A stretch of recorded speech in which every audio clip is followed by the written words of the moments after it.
मुझे लगता है कि अज्ञानता के कारण लोग नवबौद्ध कह रहे हैं और नवबौद्ध जैसा कोई शब्द नहीं बुद्ध में, बल्कि हम सीधे सीधे बुद्ध पुत्र हैं, बुद्ध धर्म को मानने वाले लोग हैं। डॉक्टर बाबा साहब अम्बेडकर को मानने वाले लोग हैं, अशोक को मानने वाले लोग हैं।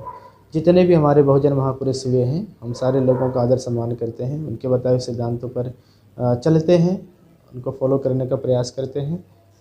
लेकिन उनको फिर हम अलग अलग नाम न दे करके बेहतर होगा कि हम केवल अपने आप को बौद्ध कहें। ये बहुत अपने आप बहुत बड़ी पहचान है बौद्ध कहना।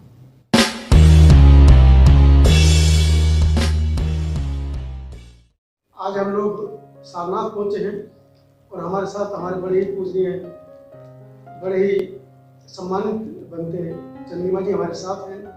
एक ऐतिहासिक महल नुमा बुद्ध, हम उसको बुद्ध के संदेश के रूप में ही लेंगे, एक ऐतिहासिक भवन का निर्माण किया गया है।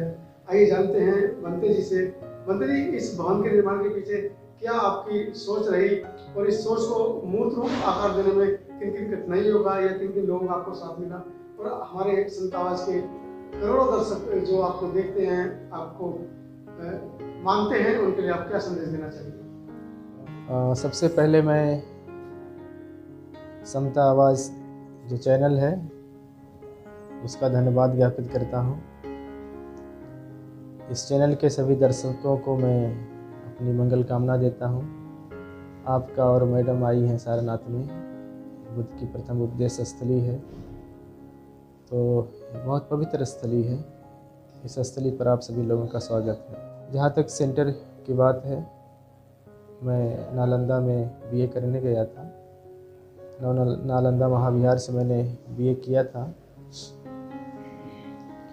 तभी से मेरे मन में एक ऐसी भावना प्रबल हो गई थी कि मुझे अध्ययन केंद्र बनाना चाहिए। देश में बौद्ध विहार बहुत सारे बने हैं, बौद्ध विहार ज़रूरत भी है, बनने भी चाहिए, जगह जगह बनने चाहिए। लेकिन हमारा जो विहार है, बुद्ध विहार है, वो पूरी तरीके से शिक्षा के केंद्र होने चाहिए, न कि आस्था के केंद्र।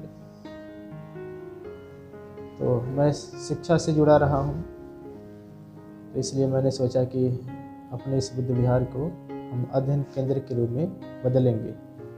तो एक छोटा सा प्रयास है और इस अध्ययन केंद्र के माध्यम से मेरी बड़ी इच्छा है कि देश में योग्य भिक्षु पैदा हों, योग्य उपासक और उपासिकाएं पैदा हों, जो तथागत का करुणा का संदेश है, उनका मैत्री का संदेश है, उनके समता का संदेश है, उनका बंधुत्व का सिद्धांत है, उसको आम जनता तक, उनके घर घर तक लोगों को ले जाएं और उसको बताएं। इसको बनाने में किन कठिनाइयों का सामना आपको करना पड़ा अध्ययन केंद्र को, और किन किन लोगों ने इसमें आपके साथ कंधे से कंधे मिलाकर खड़े? देखिए, कठिनाई तो खैर स्ट्रक्चर खड़ा करने में बहुत सारी कठिनाई होती हैं और मुझे भी हुई हैं, और बहुत परिश्रम लगता है ऐसा केंद्र खड़ा करने में। लेकिन मेरे साथ बहुत अच्छा हुआ कि मैं बहुत कम समय में शुरू कर दिया था, और ऐसे समय में शुरू कर दिया कि जब थोड़ा सा मेरा जो एज है, और उस एज में काम एक उत्साह होता है, तो हमें बहुत एनर्जी मिली इस काम को करने के लिए, और एक एनर्जी के साथ मैंने इसको कर लिया। तो मैं ऐसा नहीं लगता कि बहुत उस स्थिति से गुजरा हूँ जिस स्थिति से लोग गुजर जाते हैं।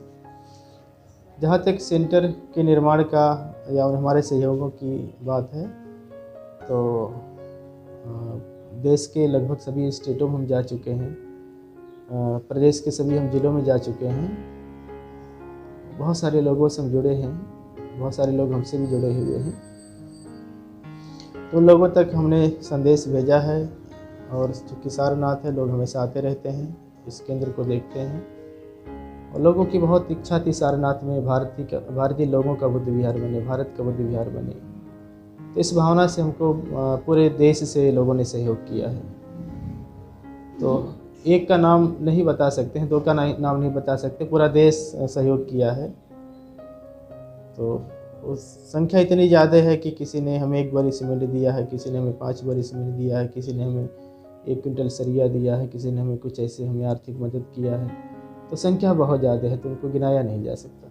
सेंटर के अंदर हमने जो शूटिंग की है, तो हमको कुछ नवनिर्मित कमरे भी देखने को मिले, पर जो बहुत ही सुंदर तरीके से आपने उनको डेकोरेट, अभी चल रहा है हमारे अंदर काम डेकोरेशन का। तो यहाँ पर जो छात्र अध्ययन करने आएंगे उनके रहने की व्यवस्था का भी प्रबंध रहेगा। जी, इस बिहार में हम लाइब्रेरी बहुत सुंदर बना रहे हैं। मेडिटेशन हॉल हमारा बहुत बड़ा है। मेडिटेशन हॉल में लगभग 500 लोग एक साथ बैठ सकते हैं। तो भविष्य में जब हमारे यहाँ पे लोग ध्यान करने आएंगे, धर्म सीखने आएंगे, साधक आएंगे, तो उनके लिए आवासीय व्यवस्था की आवश्यकता पड़ेगी। और वैसे भी सारनाथ दर्शन के लिए बहुत लोग आते हैं, तो उनके लिए कुछ ऐसे हम आवासीय सुविधा रखेंगे कि ताकि लोग आएँ और यहाँ सेंटर में रहें और सारनाथ घूमें, यहाँ ध्यान करें, यहाँ लाइब्रेरी पढ़ें और अपने उद्देश्यों को पूरा करें। तो एक समय में कितने विद्यार्थी यहाँ पर रुक पाएंगे धर्म लाभ लेकर? वर्तमान में तो 20 लोग हैं, लेकिन भविष्य में हमारी प्लानिंग है कि हम यहाँ पे कम से कम 100 लोगों की व्यवस्था करेंगे।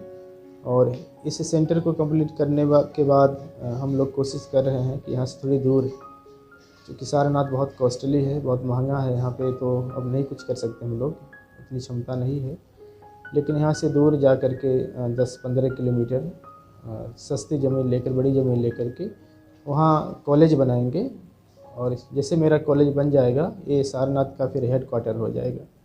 जी, तो अंदर ऐसे साधकों के लिए जो वाकई में बुद्ध के धर्म उपदेश को मानते हैं, बाबा साहब को समझते हैं, लेकिन उनको कहीं ना कहीं रास्ता नहीं दिखाई देता है। हमारे पास भी संतवाज टीवी चैनल के पास भी लाखों अनगिनत फ़ोन आते हैं कि सर मैं बौद्ध धर्म ग्रहण करना चाहता हूँ, या मैं अनुयायी बनना चाहता हूँ, तथा बुद्ध के उपदेश पर चलना चाहता हूँ।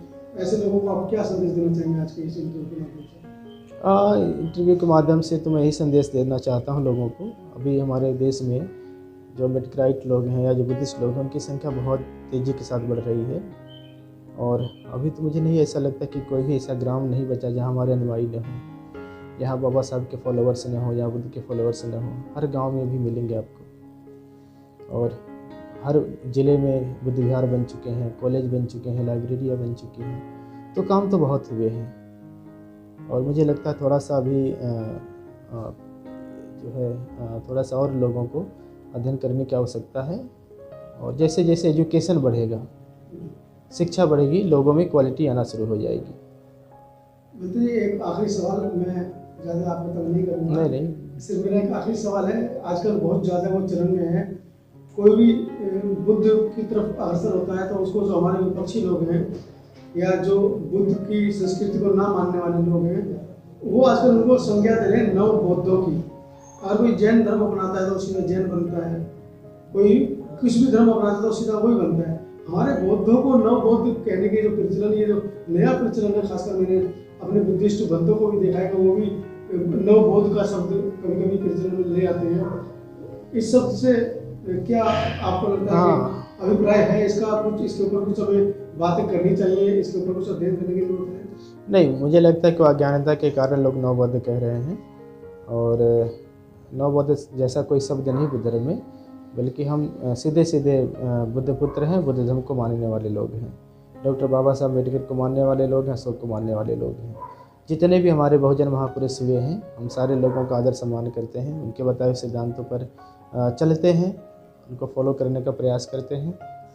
लेकिन उनको फिर हम अलग अलग नाम न दे करके बेहतर होगा कि हम केवल अपने आप को बौद्ध कहें। ये बहुत अपने आप बहुत बड़ी पहचान है बौद्ध कहना। बहुत धन्यवाद। आपका बहुत बहुत धन्यवाद। सब्सक्राइब करें आपके अपने चैनल समतावाज टीवी को, बेल आइकन दबाना ना भूलें सबसे पहले हमारी वीडियो देखने के लिए।